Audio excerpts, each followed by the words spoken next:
আপনাদের যদি আমার এই ভিডিওটা ভালো লেগে থাকে বাসায় এভাবে একবার হলেও ট্রাই করবেন। আমার ভিডিওতে একটা লাইক কমেন্ট শেয়ার করে আমার পাশে থাকবেন। হ্যালো, আসসালামু আলাইকুম এভরিওয়ান। চলে এলাম নতুন একটা ভিডিও নিয়ে। আপনারা সবাই কেমন আছেন? আশা করছি সবাই ভালো আছেন। আজকের রেসিপি পুঁইশাক দিয়ে গরুর মাংস রান্না। কিভাবে পুঁইশাক দিয়ে গরুর মাংস রান্না করব সেটা আজকে এই ভিডিওতে দেখতে পাবেন। খুব সহজেই রান্না করে দেখাবো এই রেসিপিটি। চলুন তাহলে দেখে নিই। মাংসটা আমি সাইজ মতো কেটে ভালো করে ধুয়ে নিয়েছি এবং শাকগুলো আমি সাইজ মতো কেটে ভালো করে ধুয়ে নিয়েছি।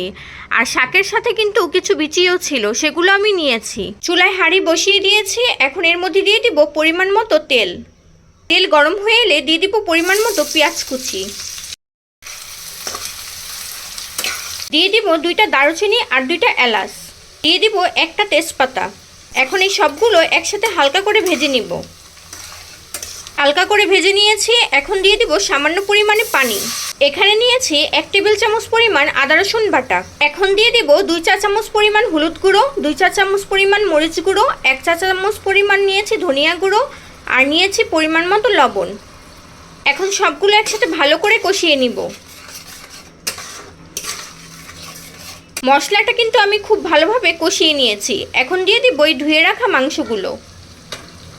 মশলার সাথে মাংসটা খুব ভালোভাবে কষিয়ে নিব।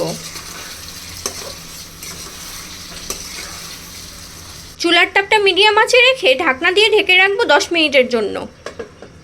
ফিরে এলাম 10 মিনিট পর। দেখুন মাংস থেকে কিন্তু পানি বের হয়েছে। এখানে আমি কিন্তু কোনো এক্সট্রা পানি দেইনি। মাংসতে এক্সট্রা করে কোনো পানি দেওয়ার প্রয়োজন নেই। এই মাংস থেকে যে পানিগুলো বের হবে সেই পানিটা দিয়ে আমি মাংসটা পুরোপুরি সিদ্ধ করে নিব। এখন আবারও ঢাকনা দিয়ে ঢেকে রাখবো 20 মিনিটের জন্য। 20 মিনিট পর ঢাকনা খুলে দেখে নিব। আমি কিন্তু চুলার তাপটা মিডিয়াম টু লোতে রেখে মাংসটা 80% সিদ্ধ করে নিয়েছি। এখন ধুয়ে রাখা শাকগুলো দিয়ে দিব। এখন 5 মিনিটের জন্য ঢাকনাটা উপরে দিয়ে রাখবো, এতে করে শাকগুলো অনেকটা কমে আসবে। ফিরে এলাম 5 মিনিট পর। এখন সবগুলো একসাথে একটু নেড়ে নিব।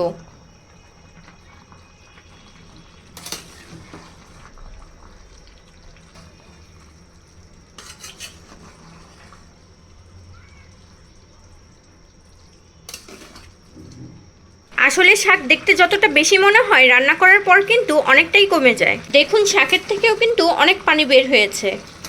এখন কিন্তু চুলার তাপটা মিডিয়াম আঁচে থাকবে। আমি এই তরকারিটা একটু ঝোলঝোল খেতে পছন্দ করি, তাই এই পর্যায়ে এখন দিয়ে দিব সামান্য পরিমাণে পানি।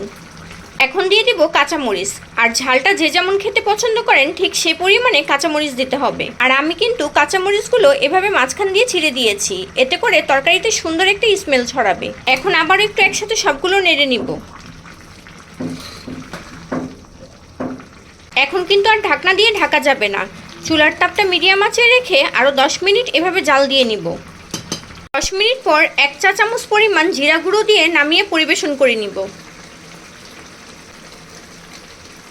নামিয়ে পরিবেশন করে নিয়েছি। রেডি হয়ে গেল আজকের রেসিপি পুঁইশাক দিয়ে গরুর মাংস রান্না। আমার চ্যানেলে যদি নতুন হয়ে থাকেন আমার চ্যানেলটি কিন্তু সাবস্ক্রাইব করতে ভুলবেন না। ভিডিওটা দেখার জন্য আপনাদেরকে জানাচ্ছি অসংখ্য ধন্যবাদ। আল্লাহ হাফেজ।